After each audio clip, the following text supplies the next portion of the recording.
So we are fortunate to have a wonderful guest today, and she's a pleasure to get to know.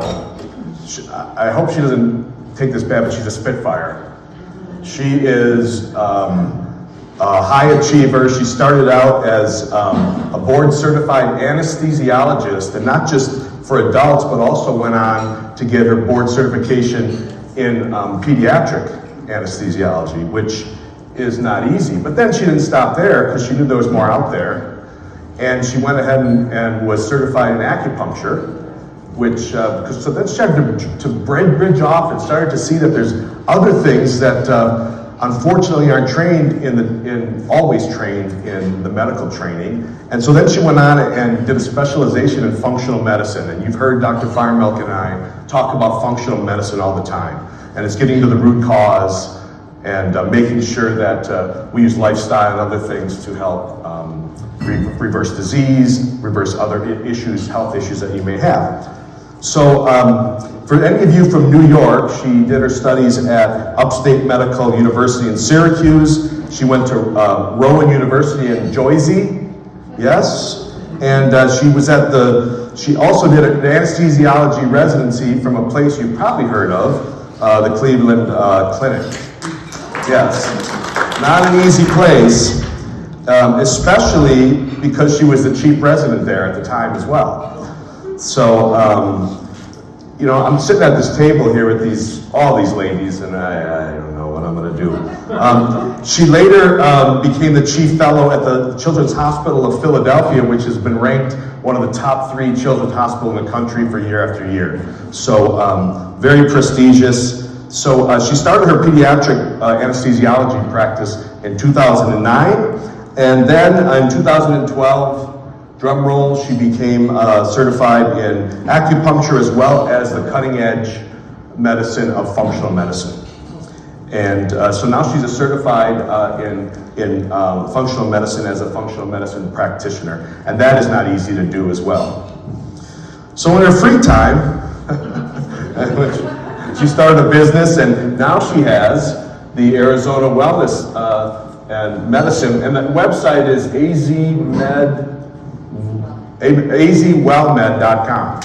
azwellmed.com, and she has also some education courses online, some kind of masters in certain areas, courses for the lay people to take, correct? She does a lot of public speaking. It's been a blessing to meet her, and I hope that we have a relationship as the time goes on. So let's help me give a warm welcome to Dr. Emily Parke.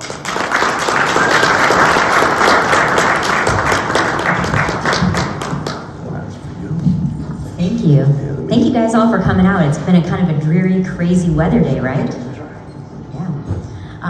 Okay. Well, today I'm going to talk about the gut-heart connection, and I'm going to relate it to some things that you guys, some lab tests that you guys have already had done in cardiac patients of Dr. Firemelk's. So we'll get started. Just going to connect. I could just hit the button too. No, it should be good to go. I'll go like that.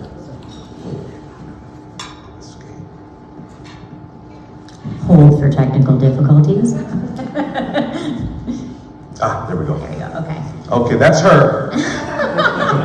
Okay, he already went through all this jazz with you. Can you hear back there? Yeah, can you hear me okay? Yep, okay.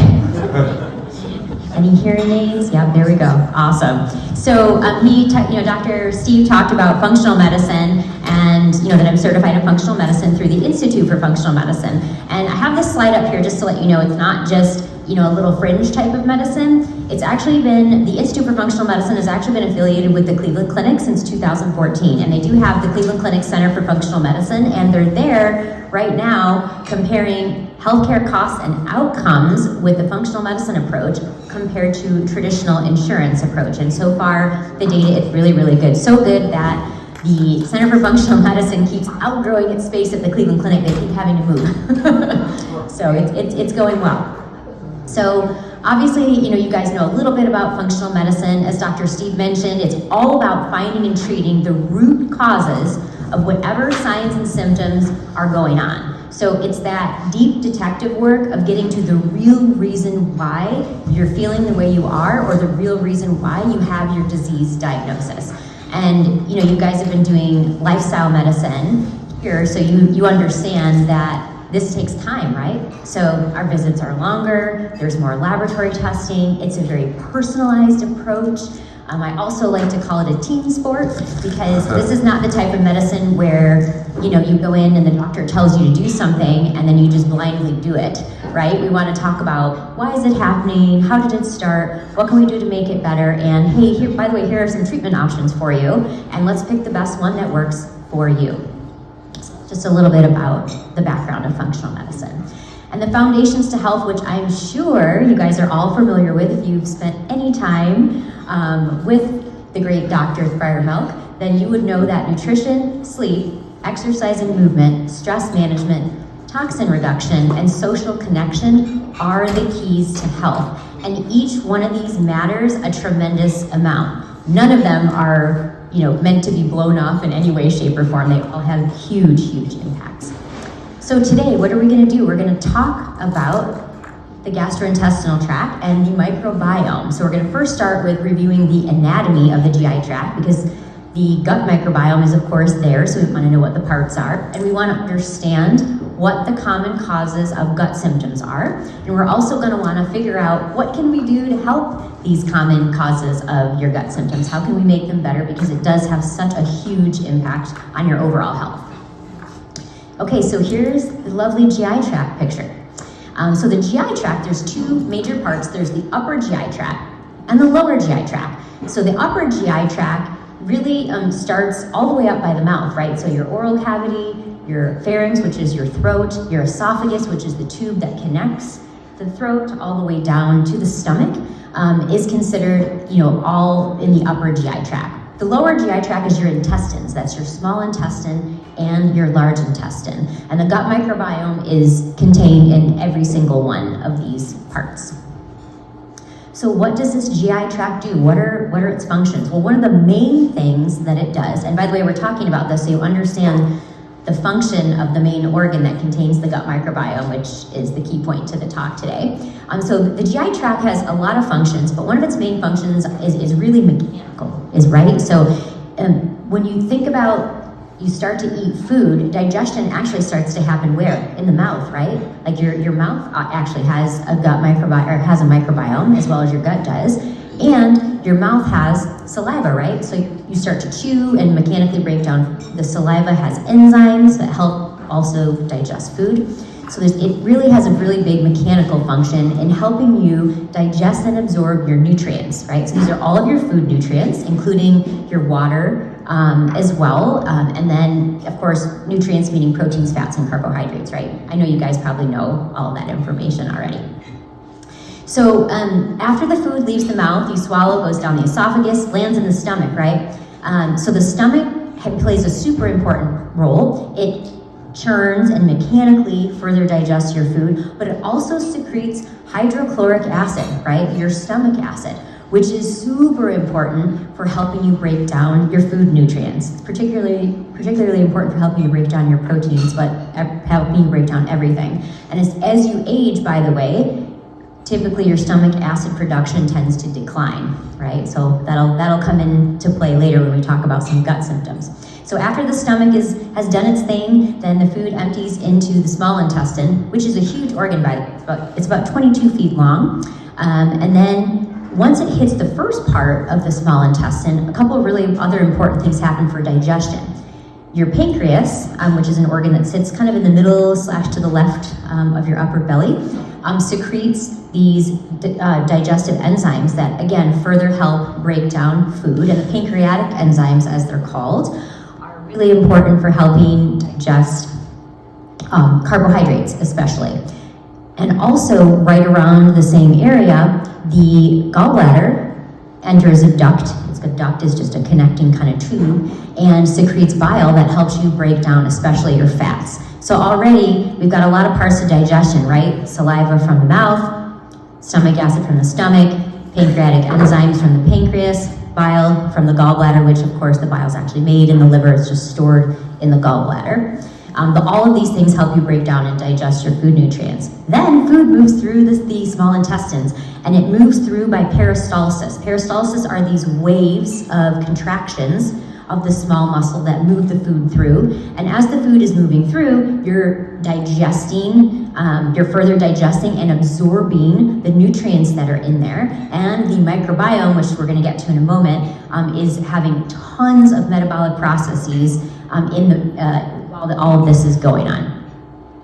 So the large intestine, or your colon, it's not quite as big, it's only about 6 feet long. Its main job is to take these products that are still in liquid form, and it mostly reabsorbs water, but reabsorbs a lot of other things, including certain nutrients, certain parts of, for example, of hormones. It's involved in detoxification, and after that, as it moves through the colon, it becomes stool, right? So it goes from a liquid form all the way to the end to where it becomes stool, and then it's excreted. So it's a very important part of our normal detoxification processes, right? It's how we get rid of waste products. Okay, so now that you've had the GI anatomy and how your gut kind of works 101, we'll move on to the microbiome. So this is a super important organ, and yes, it is an organ. It might not be an organ like you think of, your liver or your kidneys, for example, but it is an organ because it functions as one. There are trillions, with a T, trillions of cells that make up the gut microbiome. There are more cells in the gut microbiome than make up you. More cells than we have ourselves. So it's really very metabolically active and plays a super important role in our health. So what are the things that it mainly plays a role in? The immune system is top of the list. As a matter of fact, about 70 to 80% of your immune system is located in your gut, right? More on that later. Obviously, the gut microbiome plays a role in digestion and absorption of the food nutrients. It plays a role in production and metabolism of certain nutrients and substances, so what your body does with these substances. And it also is involved in production of neurotransmitters. So neurotransmitters, think of things like serotonin and dopamine. We all know serotonin is our kind of like happy, hormone. Our gut is involved in metabolism of that, as well as dopamine. And it also plays a big role in metabolism of our hormones. So how are you doing breaking down and detoxifying things like your estrogens, for example? So that's just kind of little tidbits on what the microbiome does. So now I want to kind of really highlight, I want to get into specifics in health, like how can the gut microbiome impact your health? How does it impact your health? So I'm going to start with cardiac studies since we're here, right? So this first study that I'm citing here talks about changes in the gut microbiome affecting all kinds of different cardiometabolic diseases. So there's obesity up there, there's metabolic syndrome, which is kind of like a precursor-ish, to diabetes and prediabetes, irritable bowel syndrome, and of course cardiovascular disease, right? So that's the gut microbiome, which is essentially a bunch of different microbes and bacteria, right? So those little guys can change your health in all of these different ways. So how does it specifically, what are some examples of how it specifically affects the heart?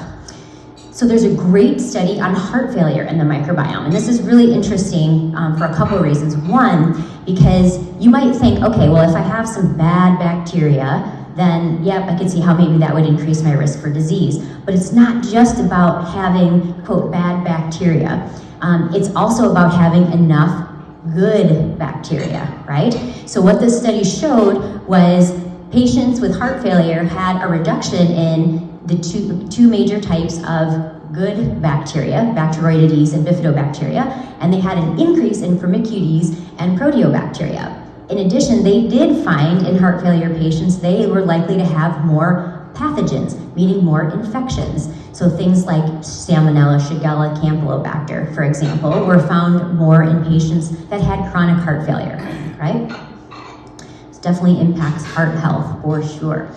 And then, of course, there's TMAO. Hey, you guys all know you've had your TMAO tested, right? They love the TMAO. You love it, okay. Well, you love the TMAO, okay. All right, well, did you know that that TMAO is a product of the gut microbiome? That's where it comes from. So it's a metabolite. So what happens when you eat dietary choline? The gut microbiome changes it into TMA, and then it gets oxidized to TMAO. That's the O in TMAO. Oxidation is almost never good. Think of it as like a cellular rusting process. Like it's not good. So thus, having increased levels of TMAO increase your risk for a lot of cardiometabolic diseases. And there is a list here: high blood pressure, diabetes, atherosclerosis, heart attacks, and of course, it's a prognostic indicator for heart failure. So just to bring it to connect to those of you in this room. Okay, where else does the gut microbiome affect in your body and in your life, right? As we know, as I mentioned, 70 to 80% of the immune system is located in the gut. So if you look here at the top of this list, you're gonna see that alterations in the gut microbiome affect the immune system and also contribute to autoimmune diseases. So that list up there is pretty chock full of autoimmune diseases, right? So it's hugely important there. We already talked about the cardiometabolic factors, but alterations in the gut microbiome can increase risk for colon cancer. It can increase risk for neuropsychiatric conditions. So there is a huge also gut-brain connection. So alterations in the microbiome can increase your risk for things like Alzheimer's disease, right? Can increase risk for Parkinson's, autism spectrum disorder, and they're not up there, but really anxiety and depression, mood disorders. I see it all the time in my practice. It also increases risk for certain infectious diseases and other organs as well: kidney disease, liver disease, and so on. So what's going on in your gut microbiome can have a huge impact on not just your heart health, but your whole health, right? It also has an effect on aging, how you age, right? So this is a really cool study that shows, so in pink, those are unhealthy aging subjects, and in the teal are the healthy aging subjects. So you can see that those that have pathogens, meaning infections, overgrowths, bad guy bacteria, so to speak, so bad alterations in the gut microbiome, tend to age faster. So they looked at frailty and degeneration in certain conditions, and they found that, so if you had pathogens, you increase your risk of frailty. And by the way, if you had a reduction, again, not enough good guys, you also had increased risk as well of frailty. And of course, if you have inflammation, that is of course an age accelerator of all kinds, right? Inflammation is always bad. Okay, so now I'm gonna kind of get to some practical stuff for you guys. Because you might be thinking, all right, well, all that background is cool, but hey, I'm having a gut symptom right now, like why and what can I do about it? So let's talk about it. So there's a set of root causes, of common root causes for gut symptoms. I'm gonna get more specific in a second. But this list, if you have a GI symptom, a gut symptom of any kind, you want to think about the items on this list, because it's very likely one of these, one or more, and many times it's not just one, it might be 2 or 3 of these things that is contributing to your symptoms that you're having, right? So diet is huge, and I know that Dr. Steve does a great job with talking to you about lifestyle and getting you on a good diet plan. But food allergies, food sensitivities, and food intolerances can all obviously create GI symptoms, and yet are all different.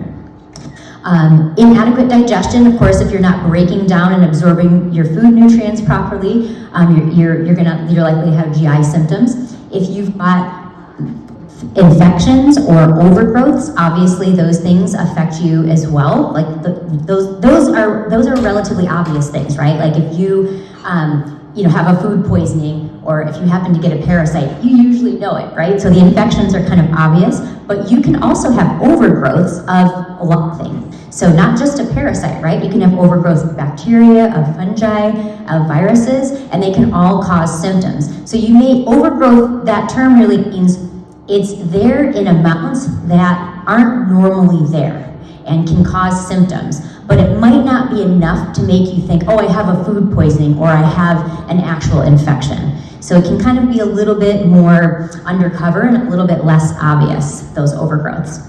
Toxins can also give you gut symptoms, and these are toxins of all kinds. These are heavy metals, molds, pesticides, and environmental pollutants. All of them can contribute to gut symptoms. And then, of course, stress. And this is stress of all kinds. This is your physical stress and your emotional stress. I'm sure everyone here has experienced maybe a nervous stomach of some kind, right? You get nervous about something, maybe you get a little nausea or you get some abdominal cramping, something happens. So the amount of stress that's going on in your life can obviously affect your gut symptoms. Hormones also affect gut health, and these are hormones of all kinds. Your adrenal, your thyroid, and your male and female hormones all affect your gut health. And then, of course, certain medications and certain nutrition supplements can affect your gut health. So medications, I'm sure if any of you have ever read the possible list of side effects from any prescription medication you've ever had, you'll never read another one again, right? Because they're all scary. But they have to tell you all the possible things that can happen, right? But, of course, there's certain medications that can cause side effects. For example, if you had to take a course of antibiotics, you might get some abdominal cramping, you could get some diarrhea, and so on, right? And it's not to say that all medications are bad and are the cause of gut symptoms, but we do have to consider them in the list of things, right? Same as nutritional supplements. And I love nutritional supplements. I prescribe the heck out of them. They do so many good things. I know you guys prescribe them too. They do so many good things, but taken the wrong way or in wrong amounts can also contribute to gut symptoms. Anyone here ever take a zinc or an iron on an empty stomach, ever? Anybody? Yeah, you'll never do it again, right? Makes you nauseous pretty instantly. Or anyone here ever take too much magnesium? Yeah, that can give you some diarrhea. So things in the correct amounts do well, but we want to make sure that they are in the correct amounts. Okay. So these are what I call ABCDs of gut symptoms. This is not an exhaustive list of every gut symptom that could possibly happen, but these are the common ones. So the first one, acid reflux.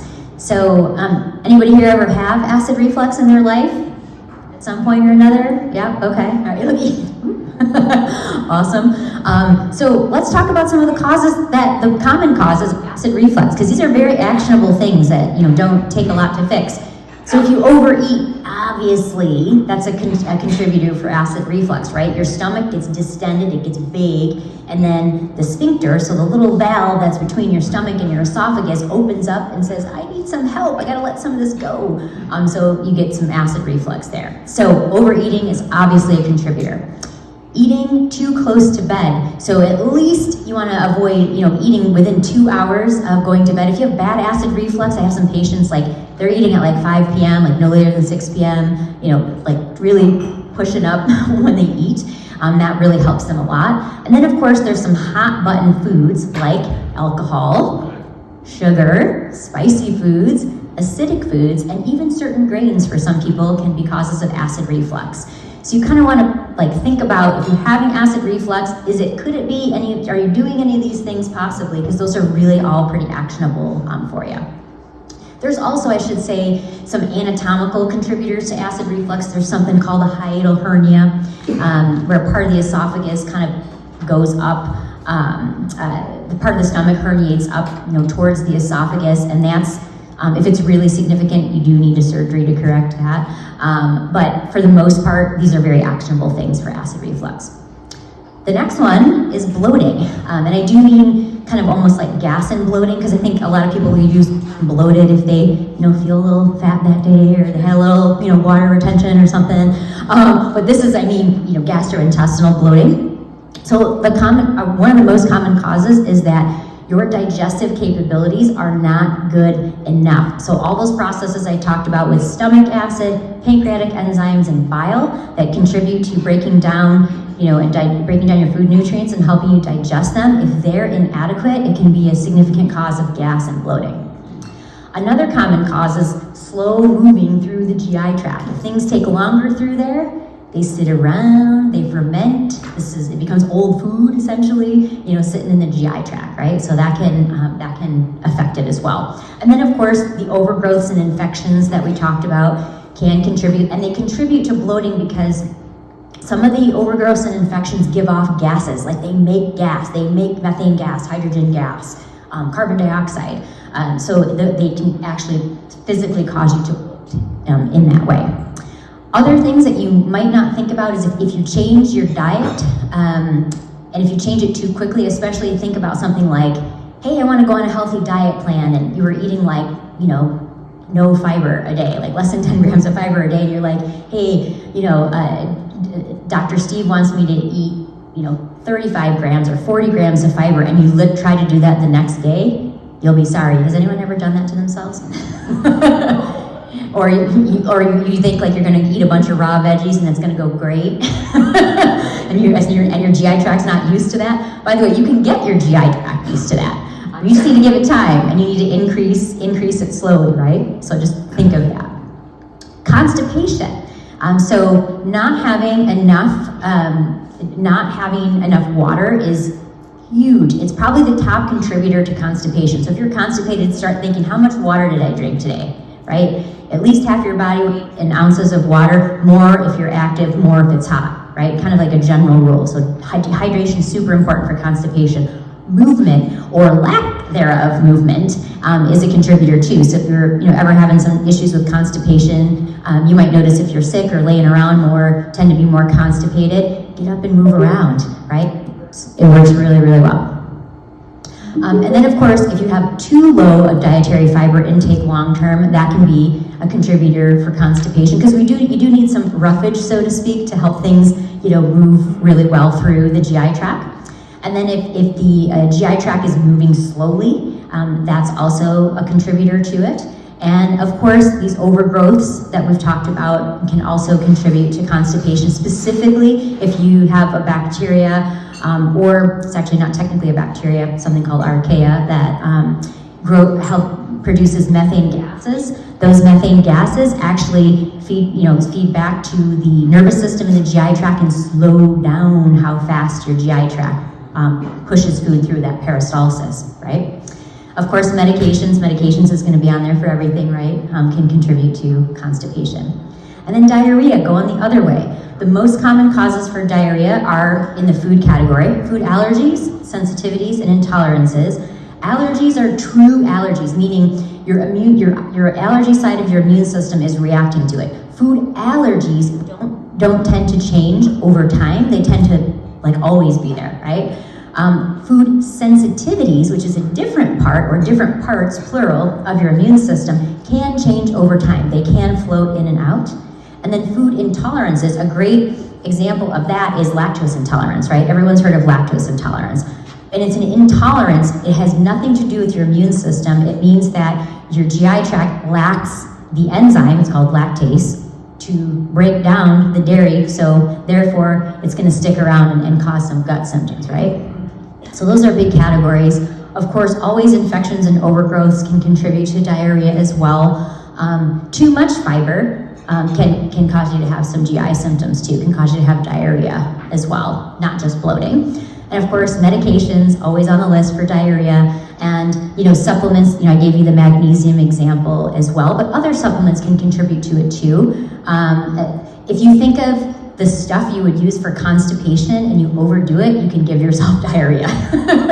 Like aloe is another good example of something if you take too much of, you could end up going the other way with it. You want to find just the right dose to make sure you're getting at least one daily bowel movement, if not more like 2 or 3 well-formed stools a day. Okay, so how do you figure out if you have a problem? Let's say you have a gut symptom and you want to figure out what's going on in your gut microbiome, because now we know how important it is in our health. And you might have a gut symptom that you want to know, like, hey, what's going on?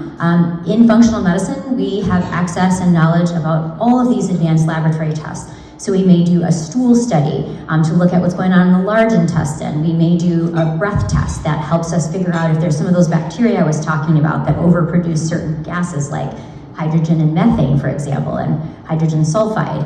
An organic acids test that gives us markers on certain gut bacteria and also if there's yeast overgrowth. We also do testing for the food allergies and sensitivities I was just mentioning too. And of course we look at nutrients. So, and these are nutrients of all kinds. We want to make sure that part of what your GI tract does, as I've mentioned, is break down and digest your food nutrients. We want to make sure they're actually making it into the bloodstream and making it into the cells. We also look at hormones really, really in depth too, all of them, adrenal, thyroid, and male and female hormones. And we also test for toxins, right? And these are toxins of all kinds. We look at heavy metals, environmental pollutants, and mold toxins when necessary. That's part of my detective work in functional medicine. Okay, there is my contact information. Wow, that was fabulous. Thank you so much for listening. Yeah. Wow. Makes you want to go get something to eat, doesn't it?